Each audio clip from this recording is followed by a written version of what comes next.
후보자 등록일에 맞춰 MBC가 총선을 20일 앞둔 민심을 새로운 기법으로 분석해 봤습니다. 바로 이번 총선을 대상으로 한 그동안의 모든 여론조사를 분석해서 민심의 정확한 흐름을 그려보겠습니다. 또 이 분석을 바탕으로 우리 동네 후보들의 예상 득표율 추이를 한눈에 볼 수 있는 온라인 창구도 문을 열었습니다. 자, 장슬기 데이터 전문 기자와 함께 자세히 설명해 드리겠습니다. 장 기자. 일단 여론조사를 조사한다, 분석한다는 게 익숙하지 않은데 자, 어떤 방법인지부터 정리해 볼까요? 네, 먼저 기존의 여론조사를 함께 먼저 보시겠습니다. 네, 대통령의 입과 보수 잠룡이 맞붙는 서울 광진을입니다. 높은 관심만큼 미니 대선이라는 종로 이 다음으로 여론조사도 많이 했습니다. 총 8차례인데요. 대체로 오차 범인의 박빙입니다. 근데 그중에 툭 튀는 조사가 있습니다. 한 여론조사에서는 고민정 후보가, 또 다른 조사에서는 오세훈 후보가 크게 앞섭니다.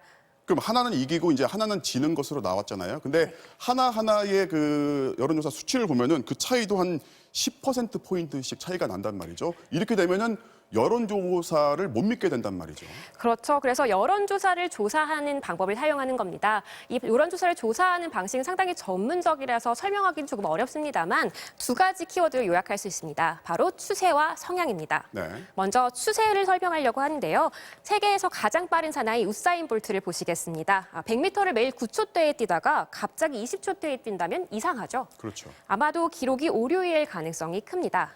그리고 성향은 영화 별점으로 설명해 볼 텐데요.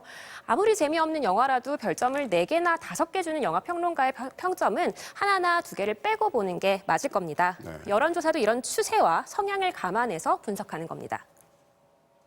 어떤 특정한 정치, 정당이나 후보에게 일관되게 우리가 그 방향성을 보인다는 부분, 그런 부분이 혹시 있으면 우리가 주목해서 그것들을 한번 관심 있게 봐야 되는데. 네, MBC가 이런 방법으로 추정한 예상 득표율 추세는 이렇습니다. 겹치는 면적이 넓으면 넓을수록 누가 이길지 알 수 없다는 건데요. 고민정, 오세훈 두 후보 처음부터 끝까지 초박빙 혼전입니다.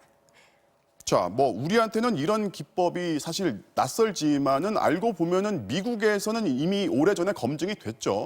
네, 맞습니다. 미국에서는 예전부터 선거를 예측하는 방법으로 사용이 됐고 보도도 많이 됐었는데요.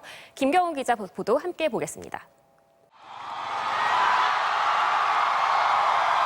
In this election, at this defining moment, change has come to America.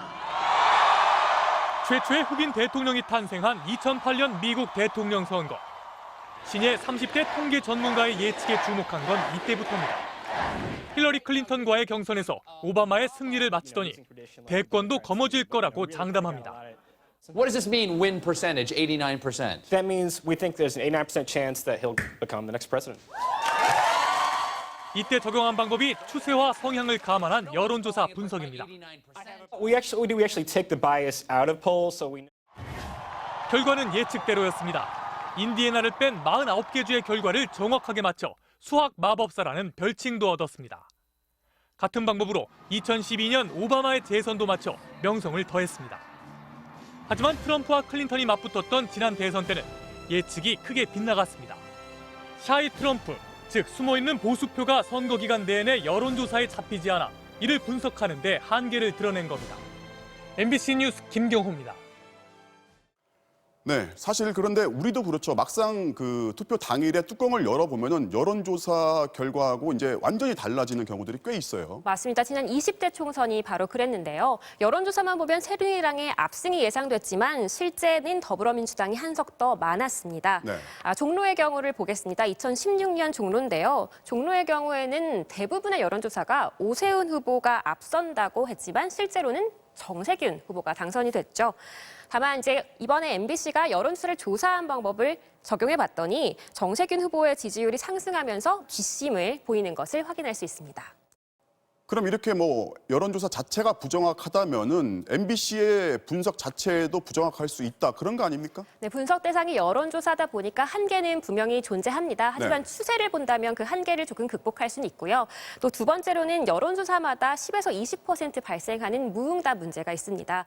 뭐 그래도 추세는 분명하게 읽을 수 있다 뭐 이런 거잖아요. 그래서 이 분석 결과를 오늘부터 온라인으로 공개를 했죠. 네, 지역구 분석 내용뿐만이 아니라 비례정당에 어떻게 투표할 것인지도 예상 득표율을 함께 공개하고 있습니다. 네. 현재 미래한국당, 더불어시민당, 정의당 순으로 나타나고 있고요. 열린민주당의 지지율이 올라가면서 더불어시민당의 지지율이 하락하는 것을 보실 수 있습니다. 분석 내용은 매일 업데이트됩니다. 네, 잘 들었습니다. 지금까지 장슬기 데이터 전문 기자였습니다.